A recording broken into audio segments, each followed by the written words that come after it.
Welcome back to episode 7 of Rough Draft, the podcast about young journalists, brought to you by young journalists. I was hoping I'd get to episode 10 by this time, like when I was going into final year, but I guess not. I'm Jamie McCarn, and joining me today are Paddy Henry and Ellen O'Donoghue, two bigwig journalists from Student Independent News, NUI Galway's student paper. How are you guys doing?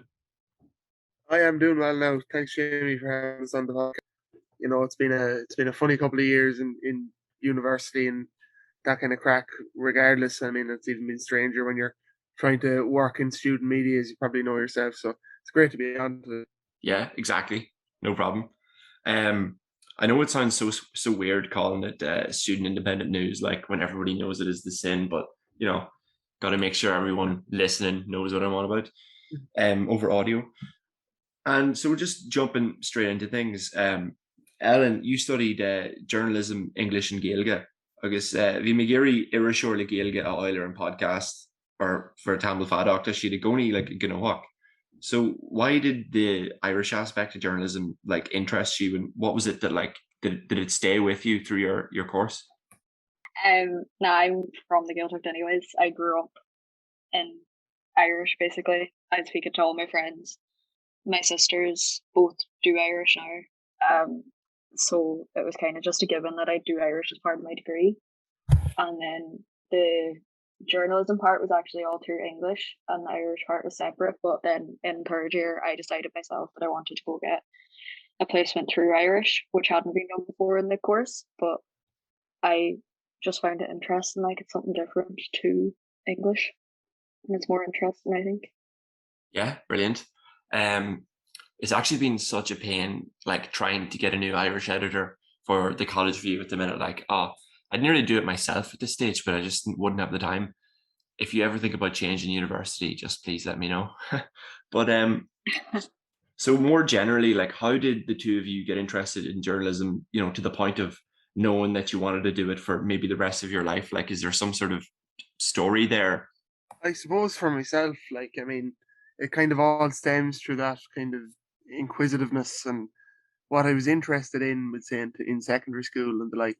You know yourself, you probably know yourself, Jamie, like when you're going into journalism, when people kind of earmark you for that, you're the one that's, oh well, he's going to be good at his kind of English, his things like that. And that was the kind of person that I was kind of in secondary school, certainly.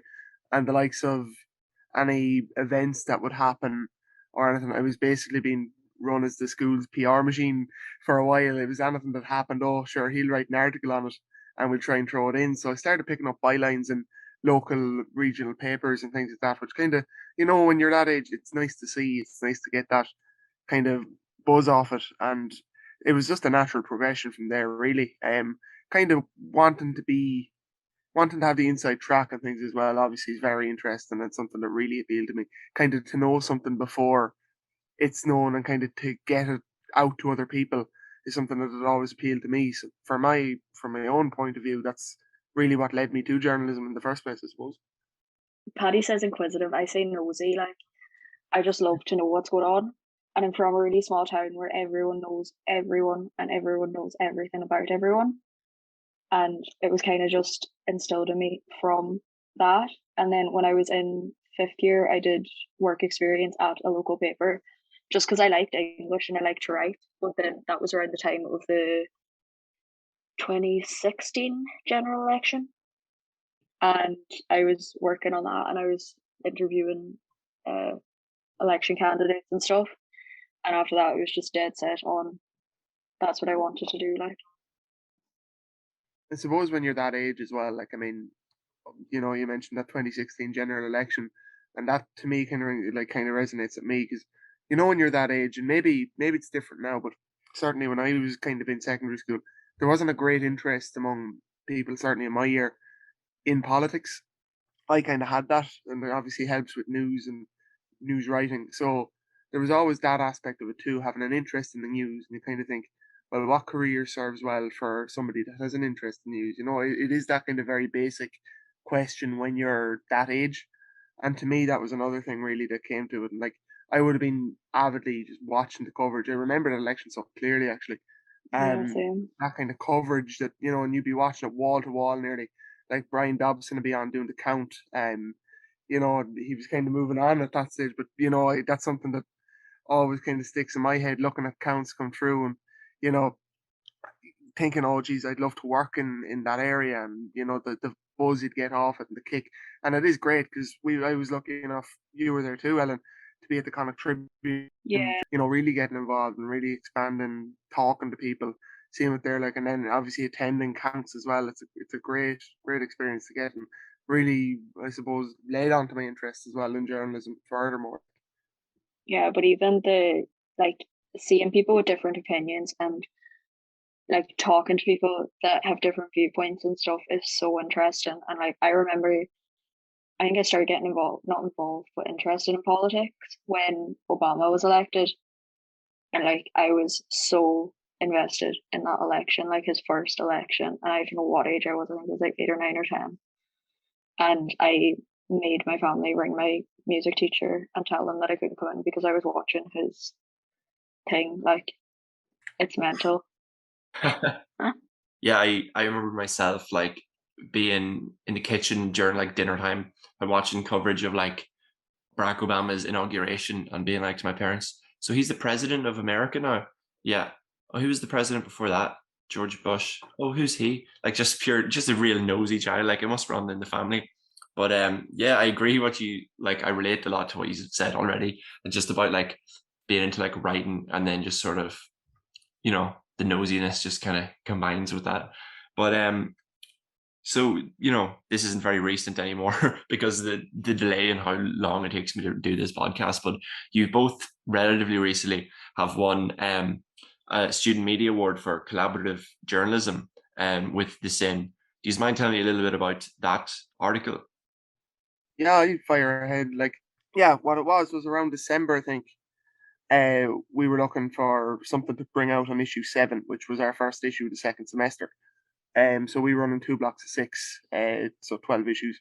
We did 13 with an election, but so it was our first issue of the second semester, and I had sent on an FOI about, well, it would have been 6, 7 weeks before that, and I'd only gotten it back anyway, and it was to do with sanctions handed out to staff and students as always within the college, and sanction posed upon them, and it came back anyway. I was delighted that it came through because it was something that I had been thinking of doing since September, sending on an FY and maybe doing it on a month by month basis. But that never transpired. This did, and when I got through it, it just said, "Look, there's a story here," and I got on to Ellen at the time, and you know, I think our eyes both lit up at the document that was before us, and we said, "Right, we better get cracking on a story here with this." And I suppose that's where it all came from, and then just the natural thing of, you know, there was a collaborative journalism category. We felt that, you know, it was something that would be well worth entering. But I'd say we both got the shock of our lives, I think, when we were watching That it. was And ridiculous. you know yourself, Jamie, like, you like, it's a great feeling just hearing your name called out at that ceremony. Because look, I'd been nominated last year, and you know, it was one of those things. It was great just to be nominated.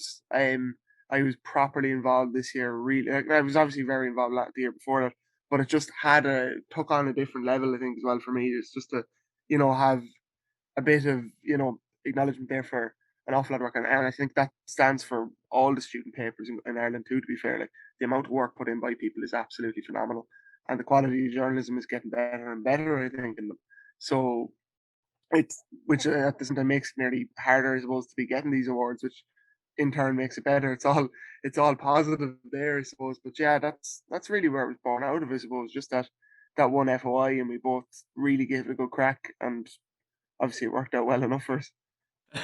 Too right, it did. Yeah, I agree completely about just the buzz of like just being at the awards in general. Like I can't even remember what I was nominated for, but I mean, hearing like I think Richard Chambers was the guy reading out my category, and I was like, wait till Twitter hears about Richard Chambers reading out my nomination. But what like in terms of the sanctions for staff and students, was that like an issue that you guys were aware of, that it was you know, a common thing, or did you guys just go looking for something in the hopes that maybe there's a story here, or did you think, oh, we need to know about this a bit more? No, it had been said by the university that they were going to be issuing fines for people breaking sanctions or restrictions. But we didn't obviously know who all, and I had heard like through the grapevine of people that knew people who had gotten in trouble with the university for breaking COVID restrictions. And Paddy did, like, it was Paddy that sent off the FOI, like it was his thing, and I just helped write it. But It was your nosiness it that was, helped get through yeah, to get over the line. You know? Paddy, you say that like it's a bad thing. No comment. All right, lad.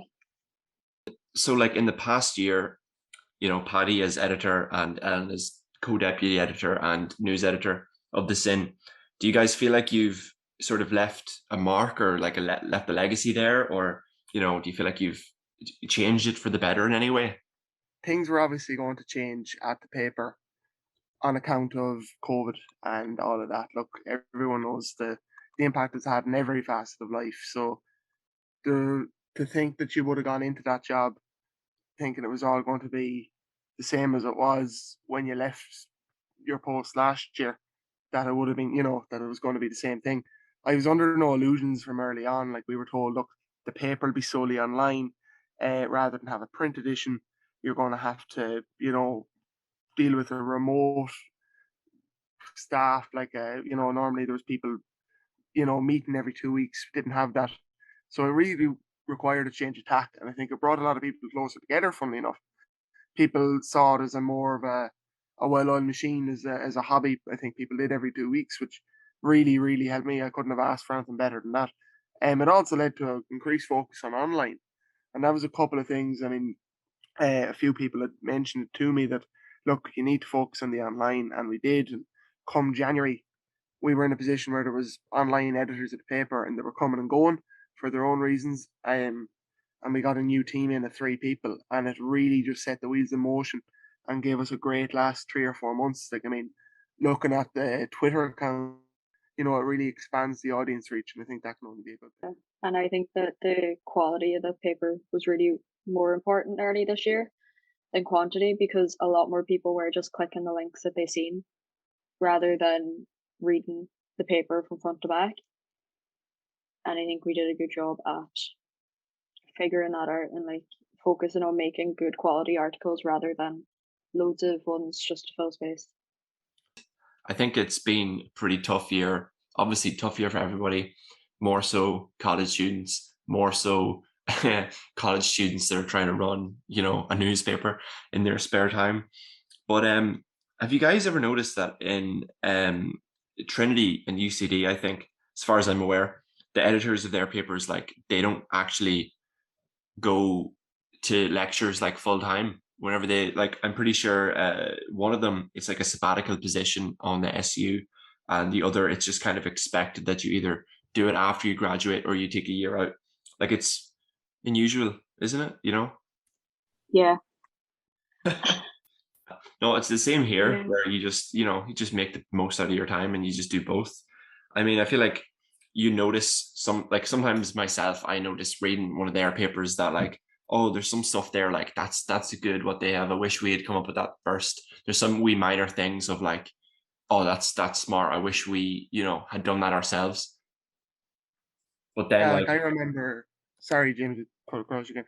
I remember going through Trinity College. I think it was March, just before COVID kind of really kicked off, and I picked up a copy of the University Times, picked up a copy of Trinity News, and to be quite honest with you, I was gobsmacked by the quality and the, you know, the level of.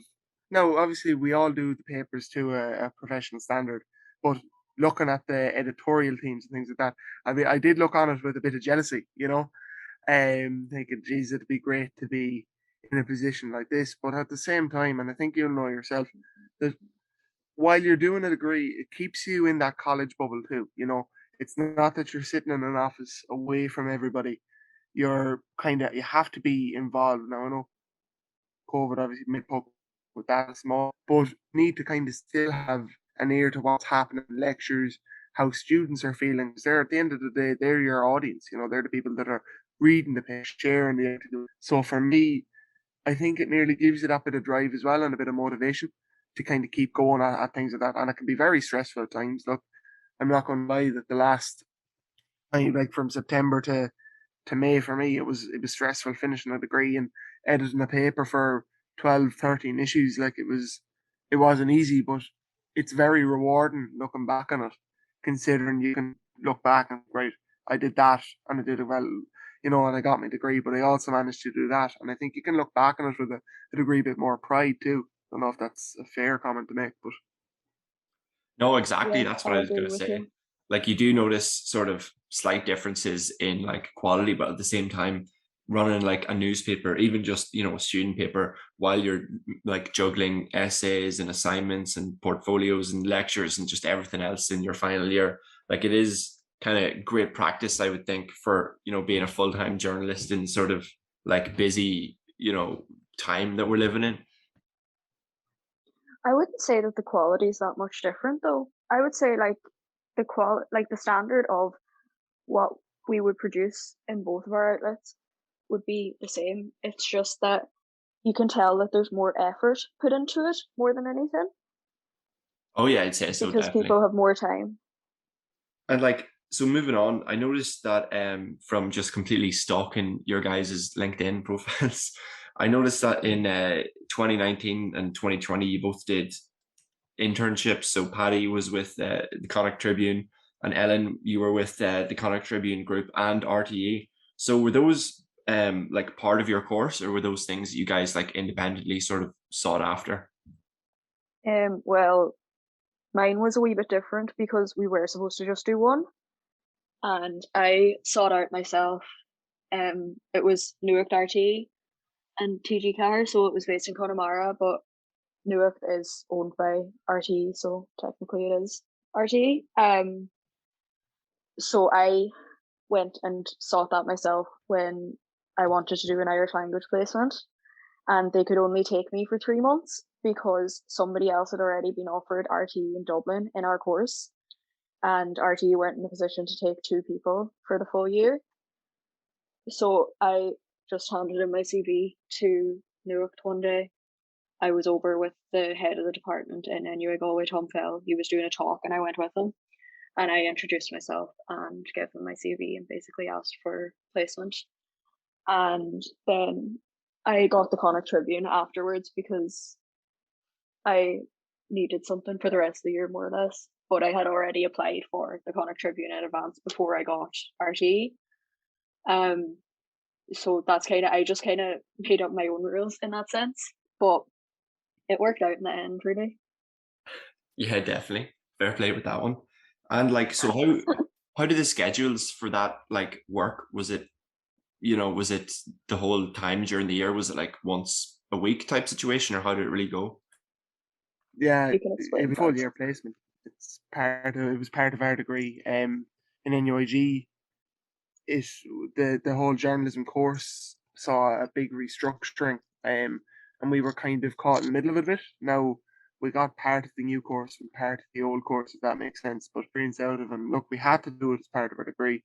But it really was a brilliant just experience to get. Like, I mean, and the things you learn, what you learn in an office setting in a newsroom, I think goes above and beyond what you learn in a classroom in a lot of ways, because it's that practical experience, the hands on, and kind of getting to see what you've done kind of translate into real life. And you see your name in the paper, you see what you've written, you see your kind of work coming off. And I think that's the big kind of benefit of it, like, and you can see, for me, like, I'd look at articles that I wrote back in, like, when I started my placement compared to when I finished my placement, and the quality just had gone from a level of kind of a student writing the odd article to somebody that was in a newsroom for the best part of a year, which I think is the best testament I can give to anyone even considering doing a placement, be it part of their degree or not. Like, That's brilliant. Yeah, sign me up all day.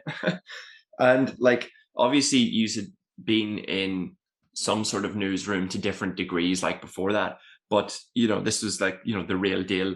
Were there any aspects of like just being in a newsroom for real this time that like surprised you? Were there anything like that you didn't expect? If you kind of get what I mean. The hours got me. Like when I was with RT, TG Car, whatever you want to call it, I was doing a lot of heavy hours because it was a lot of traveling. Like I didn't realize that everyone had to go. Well, not everyone, but like the cameraman and the journalist had to go to wherever it was on. I kind of just, I don't know what I thought, but I'd be doing 12, 13, 14 hour days. Just on that, Ellen, do you remember going in? I remember you telling me about the internet, or not the internet. It was the software they're using.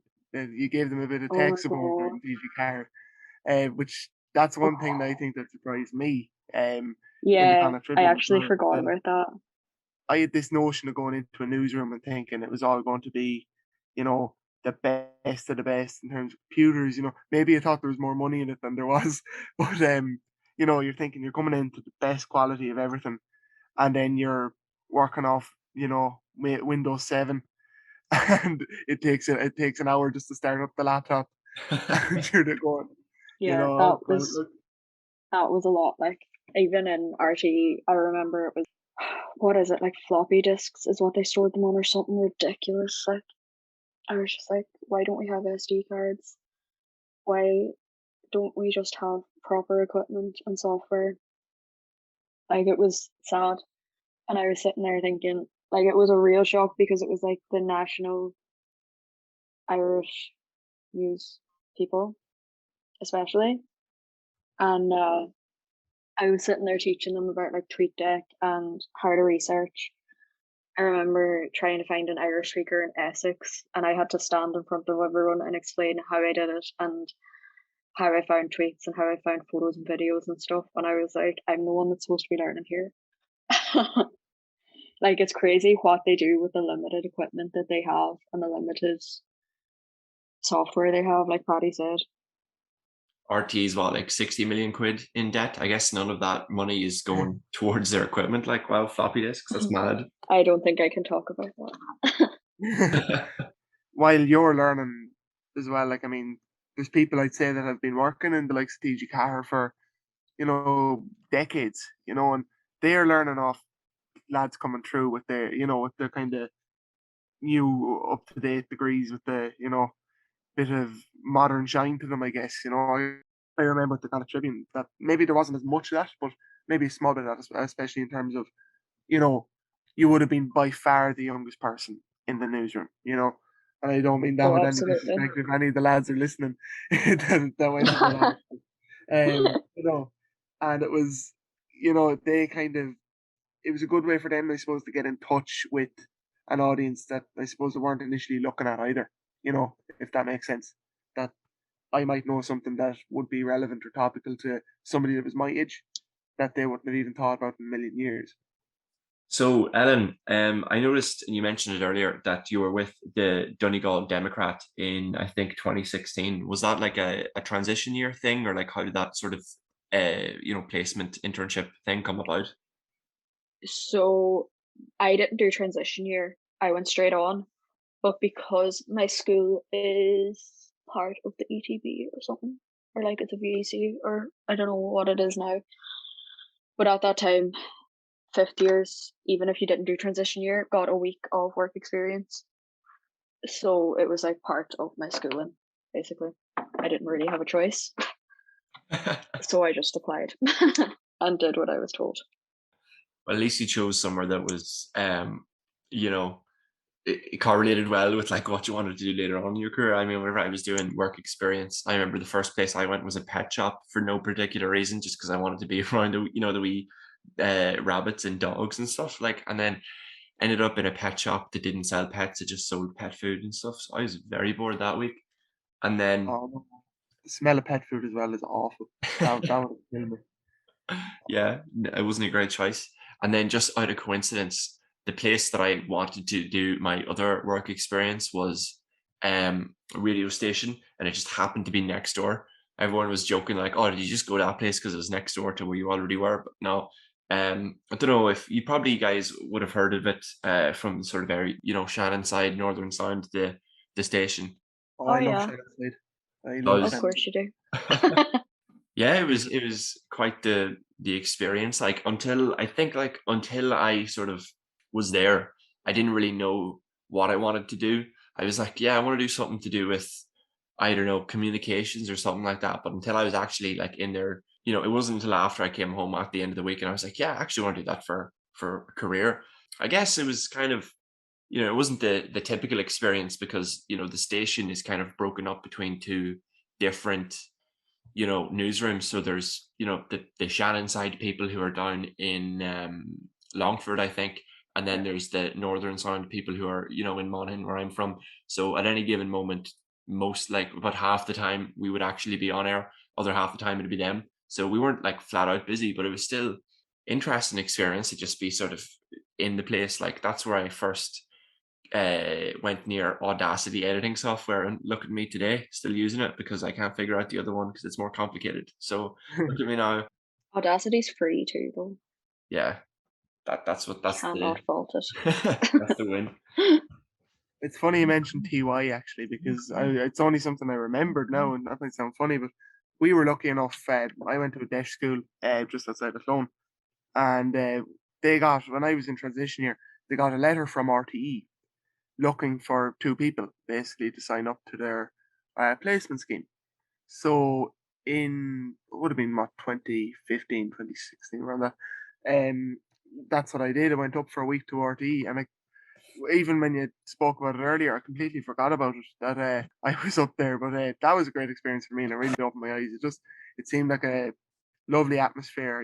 You're surrounded by your kind of people, I suppose. The first experience I had going into it was we were all being kind of given a tour. Now we were all rabbits in the headlights, really. Like, we were all 15, 16 thinking this is great crack. But first experience I had walking in through the gates, and Bernard O'Shea was on a bike in a high vis, roaring at us, going, get off the road, completely joking, like, saying that he was going to knock us down, essentially. But it was great. It was a great start to it. But that was, I suppose, something that I'd kind of forgotten about nearly, to be quite honest with you. But definitely had an impact on, I suppose, what I decided to do long term. That's a laugh. Good old Bernard. Yeah, I guess we all got, good old work experience then, like from the side of things. But sort of on the opposite side of that, like, bit of a cliche question, I know, but do any of you have like a dream job in this crazy world of journalism? Or I want to go into the investigative side. I love finding out things that people don't know before anybody else finds it out, and telling people, like, finding out the right story.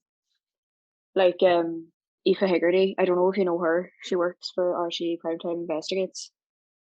yeah, rings a bell.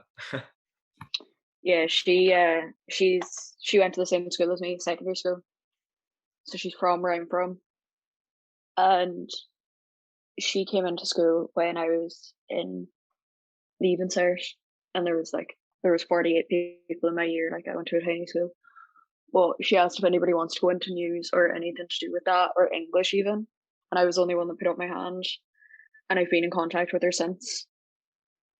So that's kind of that's the side I want to work on. Like, if I was to get a dream job, it would be working investigative side rather than the art sense and all that kind of side. I don't know if I'd want to do radio, print, online, or TV, but my dream is the investigative, find out things that people don't want people to know. Brilliant. The same sort of nosy child sort of atmosphere we were on about earlier.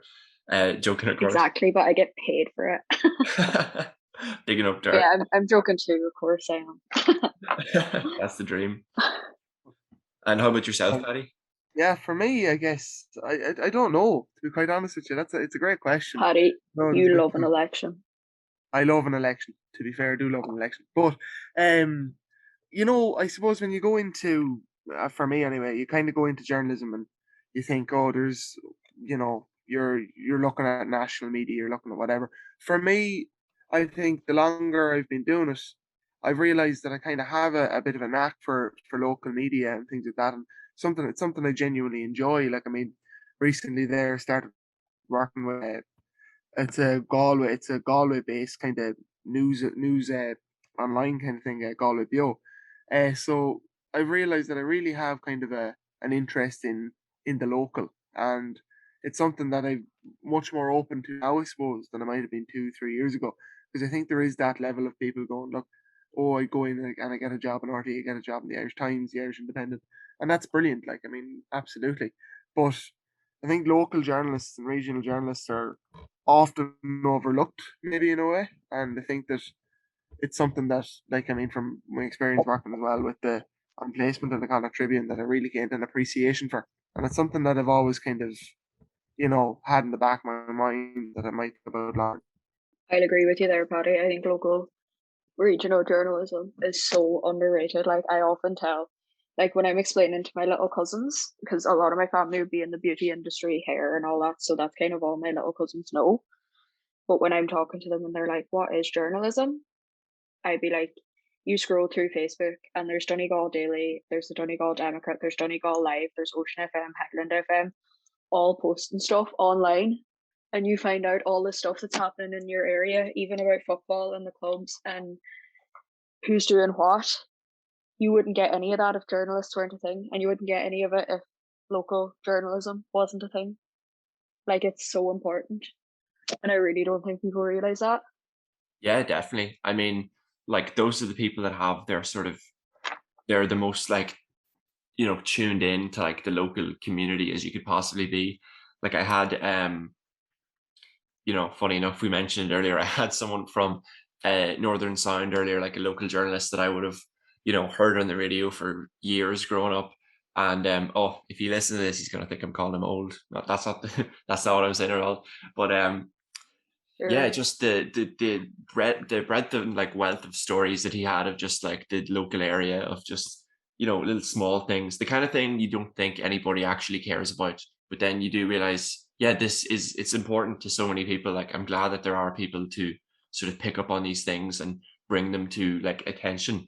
Like I noticed whenever I would tell people I'm studying journalism, or whenever I was in sixth year telling people what I wanted to study, they'd be like, oh, are you going to be like one of those war correspondents like in Iraq or somewhere? And I'm like, why is that the first thing that leaps to your head? Like you read the local newspaper every week, you listen to the same local station every morning on your way to work, but still when you think of journalism, you think of some sort of major international thing, when really the stuff that matters the most to your daily life, you're completely overlooking it. Like it's sort of bizarre when you really think about it. Like, Exactly. And I Exactly. think for the three of us, like, we're all from relatively rural areas, and everything gets around. You know yourself, like, everything is local, regardless of um what it is, whether it's the fella from down the road doing something, or you know that kind of way. So I think that's a big part of it too. Like, I mean, that you know Yeah.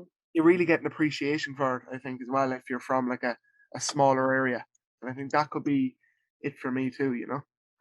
But I don't even think that people realise how much national outlets rely on local news, because a lot of the research I was asked to do was, if I was trying to find a story, I was told to go on to all the local regional websites for news that is national newsworthy, you know. So without without the local news, you wouldn't have national news, because it's usually, as I don't know what she said, but they are the local journalists are the most tuned in, because they get it first before it's picked up by anybody else. yeah, definitely. You guys made some great points there. Just to, round off the end of the show, the question that I ask every single person, um, do you have any advice for people? There's such a broad sort of category of people that this would include, but like, people looking to study journalism, people that do study journalism, people that are just trying to get their foot into a job, that are just out of college, that sort of category of sort of young, as the show was named, the Young Journalist Podcast. Do you have any advice for those kind of people on how to just sort of be successful and like make the most out of whatever sort of talents that they have?